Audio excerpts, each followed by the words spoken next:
എൻ്റെ പ്രിയ ടീച്ചർമാരെ, എൻ്റെ പ്രിയ കൂട്ടുകാരെ, എല്ലാവർക്കും നമസ്കാരം. ഇന്ന് ഞാൻ പറയാൻ വന്നിരിക്കുന്നത് വായനയെ കുറിച്ചാണ്. കുഞ്ഞിൻ്റെ മാഷിൻ്റെ വരികൾ എല്ലാവർക്കും ഓർമ്മയുണ്ടോ? വായിച്ചാൽ വളരും, വായിച്ചില്ലെങ്കിലും വളരും, വായിച്ചാൽ വിളയും, വായിച്ചില്ലെങ്കിലും വളയും.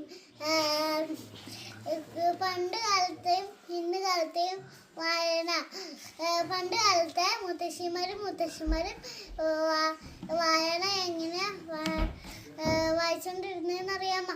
വായനശാലയിൽ പോയിട്ടാണ് അവര് വായിച്ചുകൊണ്ടിരുന്നത്. അവർക്ക് പണ്ട് കാലത്ത് പുസ്തകം വായിക്കാൻ പൈസയൊന്നും ഇല്ലായിരുന്നു.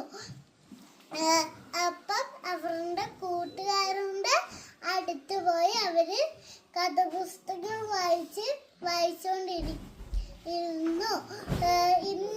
ഇന്ന് നമുക്ക് ഫോണും TV എല്ലാം ഉണ്ട്. അപ്പം നമ്മൾ ഇന്ന് ഫോണും TVയിലും കൂടെയാണ് വായിച്ചുകൊണ്ടിരിക്കുന്നത്.